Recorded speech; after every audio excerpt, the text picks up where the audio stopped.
All right, y'all. So you've probably seen the pictures by now, but I finally got my truck. It took a very long time to get it. It's been 6 weeks pretty much since I told him I would take the truck if everything did good and all that. So he had to wait until he got his new trucks. And as y'all know, with everything, the supply chain and uh, people not wanting to work and help and all this kind of stuff. It took him a long time to get his trucks, and he finally got them and did everything he needed to do. It took him about 2 weeks after he finally got his trucks to uh, get them on the road and take this one off. Whatever they had to do, put on there because he runs like a GPS type thing to tell where the truck's at and, what it's doing, also navigation and, all kind of stuff like that and, whatever else and all. But anyway, I finally ended up getting it Sunday, which was Father's Day. And I got it about 7 o'clock and I worked on it till about 2:30 that morning.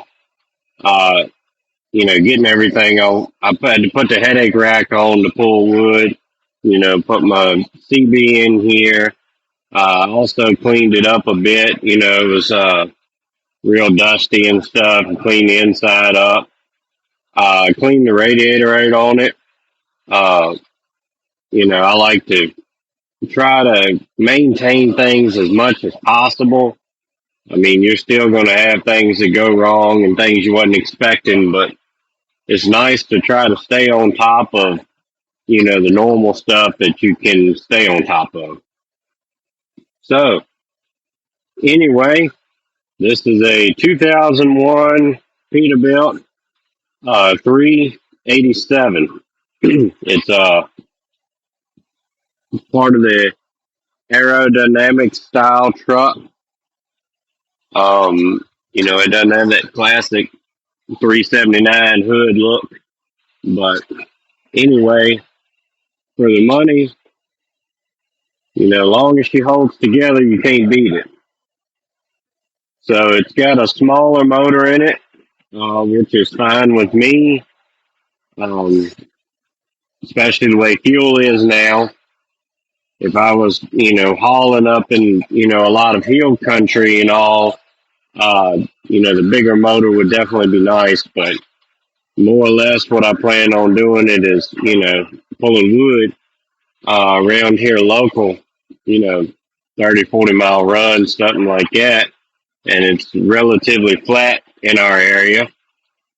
So I think it'll be fine. We've got one truck with a big motor if we need to go in big motor country. And, well, my dad does rather. And the other truck he's got is weaker than this one. So this one's somewhere in the middle. This has a 10 speed. It's an ultrashift transmission. It's kind of in between a manual and a fully automatic. It does change gears automatically. You can set it to manual and change with the push button, but it does have a clutch to start and stop. It's the same, Eaton Fuller 10-speed transmission that's in a manual. It's in the other two trucks we got. It's just got like some kind of, uh, I don't know if it's computerized or what, but I guess it's got some kind of computer, but I think it changes the gears by air or something. But I'm not real sure on that, but it's the same transmission. You could take it out and put a stick back, or you could even put a stick in that one if you wanted to. It's got the place in the floor. Like I said, it's got the clutch and all that. But so far, it's doing good. I've always drove a manual, so it takes some getting used to, uh, with the automatic. But actually, it is pretty nice. Uh, not having to worry about all that. And they tell me now you pretty much have to special order a manual transmission if you're going to buy a brand new truck. Just, the way of the future, convenience. They're putting in these automatic transmissions because it's easier to get drivers in. Pretty much anybody hold a steering wheel can, pass a CDL test with an automatic truck.